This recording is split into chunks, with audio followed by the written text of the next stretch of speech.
Let's talk about if you have a perceived setback and how to turn that into a pivot instead.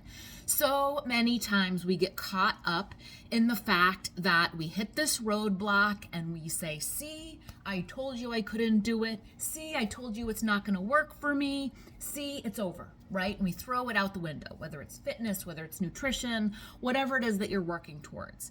And I want to share with you my thoughts and philosophy about flipping the switch on that mindset, right? I never ever think about giving up. When I hit a roadblock, and I do often, I think, okay, how can I do this differently?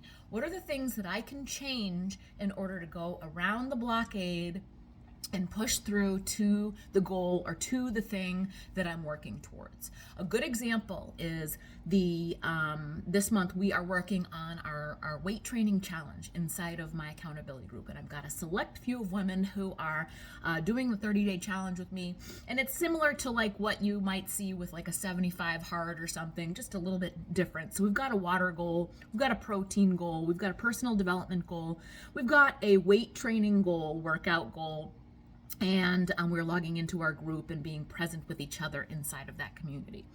And so it could be perceived that because I am struggling with some aches and pains in my lower body this week, that this is something that I have to stop what I'm doing. I have to stop weight training. I have to stop doing this and that and the other thing.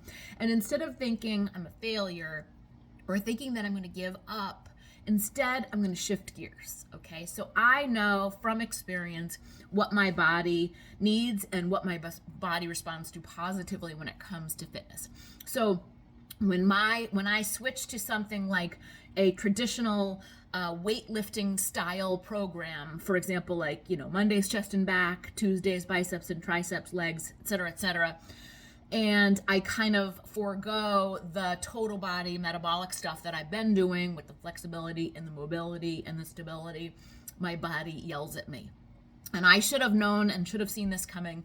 At first, it feels awesome, and I love having to switch gears and be able to do that. But after several weeks, I start to feel that in my knees and my hips because I'm not incorporating as many of those types of movements that I was before that, right? And so again, hindsight's 20/20. But in my mind, I go, you know what, Bo? I don't have to give up that weight training challenge aspect, right? I am still weight training when I'm shifting gears and doing a more functional fitness, metabolic conditioning type of a workout.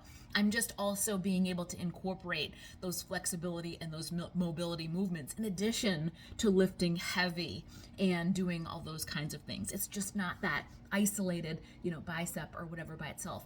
It's a little bit more than that. So when you come upon a roadblock, when you're coming upon time challenges, I'll say that's the biggest one I get with most people is a time challenge, right? Instead of saying, I'm not going to do anything, how about thinking about how you can adjust that time, right? We have so many different programs inside of our community, and I was talking to a woman last week about this. Shift gears, cut your time to, 20 minutes or whatever it might be, and just focus that much more, right? And we also talk about the nutrition aspect, when it comes to fitness, nutrition, and changing your body.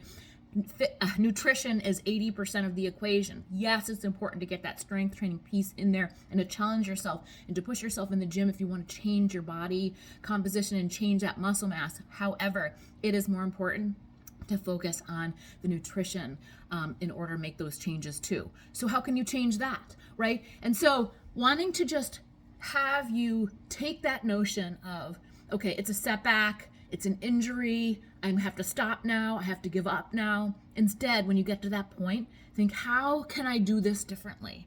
What is one other thing that I can do to go around this roadblock right now and reset that, right? And if you're struggling or you need help with something, make sure you message me. I am here to help and guide you through all of this. So I hope that was a little bit helpful. I hope that helped you to sort of like Mindset Monday, kind of like get over that hump of when I feel stuck or when I feel like I'm hitting a roadblock, take a step back. How can you do it differently? How can you go in another direction? And what does that look like for you, right? We're not worried inside of our group about what Tara is doing or what Felicia's doing or what Patsy's doing. We're worried about you.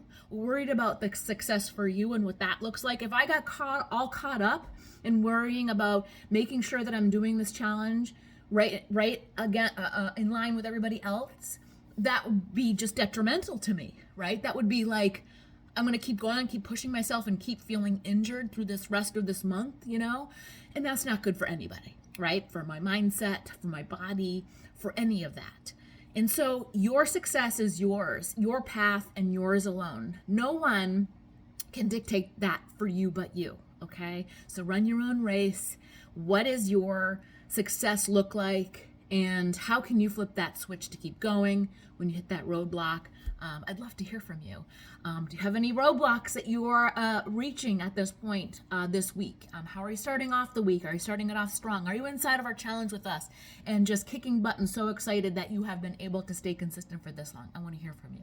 And if you have concerns or questions or need help with anything, send me a message. I'm always here to help.